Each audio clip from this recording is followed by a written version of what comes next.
Sometimes people will post a video of uh, this master or that master doing, striking form or a striking from a form or a striking drill where they're, punching air.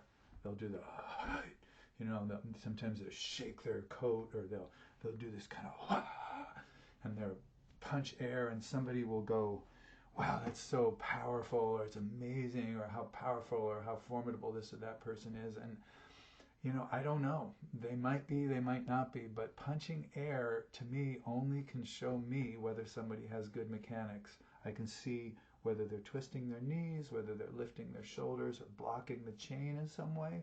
I can get a sense of whether that's a smooth and free delivery of momentum or into the strike, but I don't know if they can really punch. If you only punch air and you think that you're ready to punch a person in a situation effectively, I think you're dreaming. And dreaming out in the world is dangerous. It's not enough to be able to hit a pad or a bag a few times and show some degree of power. Like if you want your punch to come in hard and fast and accurate and do the job, you have to be punching regularly and not punching air. I highly recommend doing some pad training at some point in your Tai Chi career or internal arts career, just to feel how it feels to really hit things. For one thing, when you only punch air, you never miss. The pads don't give you, the air doesn't give you the feedback about whether you hit the sweet spot or not. The pads give you great and instant feedback about whether you hit the sweet spot you were aiming for.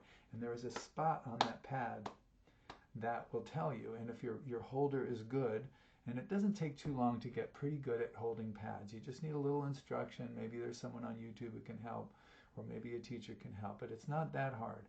And for another, when you only punch air, you have to hold back the speed and intensity to avoid injury. This is because you have to stop the punch before it throws out your joints. You have to stop your own momentum in that punch, so your punch can only get so strong. For another, when you only punch air, there's no counter pressure back into your body that you have to meet. So you don't develop the kind of structure that can instantaneously absorb the counter pressure that comes back when you actually hit something, right? And for another, when you only punch air, you don't develop the kind of physical grit that you need to drive your momentum into something solid. It's biologically satisfying for people to hit things. When you really hit something, it feels good, and not in a sadistic or aggressive way. That's something people overlay on it if they do. I'm talking biologically, cellularly good, like the way a dog that's cooped up all day feels when she gets a chance to take a good run. So if punching is really new to you, you can get some of that feeling from punching air. I do lots of air chain punches because I reclaim my own momentum. I don't have to stop it. And so I do a lot of those, but I do them gently. When I have a pad, when someone's holding a pad for me and I pop, pop, pop, pop, pop, then I can unload it I can hit it as hard as I can or want to. But with air, I've always got to be careful. So there's a biological thing that just feels good when you connect. Like you have a biological expectation living in your body that you will use all of your muscles in the ways that they were adapted for survival, to not only move but to help your ass in the jungle or the cave or whatever. There's a biological expectation that you use those things, so when you do, you get some of that expectation fulfilled and it feels good. Back in our history, we did things like this all the time, but modern life, we don't have as much opportunity. So one thing that's great about hitting pads is you get to do that. You get to have that feeling of actually doing that. It's not that you're trying to be violent in the aggressive, mean sense of the word. You're just doing what your body is adapted to do and what feels good and healthy for it to do. I've had so many people, particularly women who weren't trained they're more trained to use their arms in more curved ways and weren't trained to penetrate or to linearly strike out at something. And almost all of them, when I pull out a pad and just have them just do some gentle chain punches, not big things that could risk their shoulders, or and just doing that simple thing, it's like, man, they light up. Their body lights up. Their face gets color, and they're usually almost always smiling. And you can feel their body say, yeah, that's what these muscles are adapted to. It doesn't mean you have to walk around angry all the time or crazy. In fact, you'll be more able to hit somebody if you need to, and less likely to do it out of anger at the same time. It kind of gets some of that pent up fear, anger out of your system, and it's just the ability to do that. I call it like knowing how to fuck shit up without losing your shit, right? So it's a good, healthy thing to be able to do, even if you never get in a fight and have no plans of getting in a fight, and will run from a fight and will de-escalate and do anything rather than get in a fight. Still biologically healthy to hit something and not err. Now I'm talking about using pads consciously. I hate that word. What most people mean when they say conscious is that they agree with me. You're conscious if you agree with me. I mean conscious. By that I mean you're punching with conscious attention to form, function, and minimizing injury to yourself. That's what makes exercise conscious to me. You're focusing on the form of it. In other words, the relative placement of your muscles and bones and joints and weight and all that stuff. You're paying attention to your form, and you're also paying attention to the function of this movement. Is it a grab? Is it a punch? Is it a pull? Is it a push? What is it? What is the function of this movement? And also, and most importantly, minimizing injury to yourself. When you focus on minimizing injury to yourself, you have to take into account how your body operates, and how the physical human body operates in the world, how it's adapted to be here on this planet. And you also have to take into account the way the world works, the way gravity works, the way surfaces work. You have to take into account the way the outer world works and the way the inner world works. And both of those things are based on Tai Chi principles of harmonizing yin and yang, hard and soft. That's what makes the universe work. So everything has got that embedded in it. So if you're conscious of that and you don't injure yourself, you harmonize your body movements with the way the world works, then you're doing something good, and what I call conscious exercise. Now, everyone in the real martial arts world knows this, and they're amazed that I'm even saying this.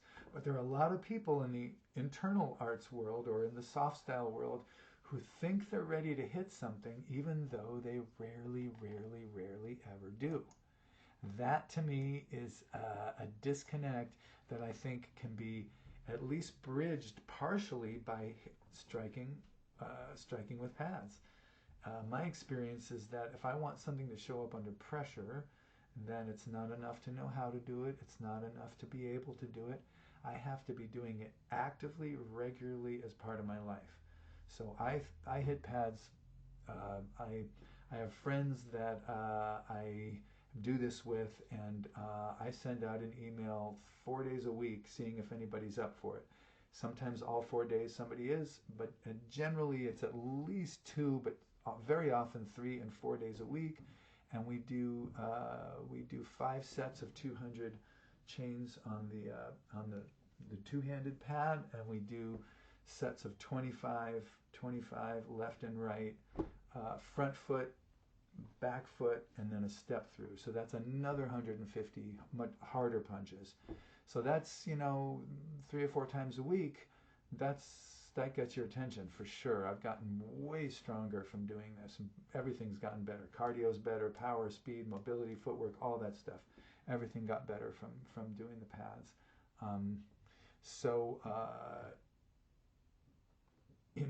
Anything that I have to think about, there's no time for thinking when you're under pressure. That's what makes it pressure. If you have all the time in the world to think, it's not that much pressure, right?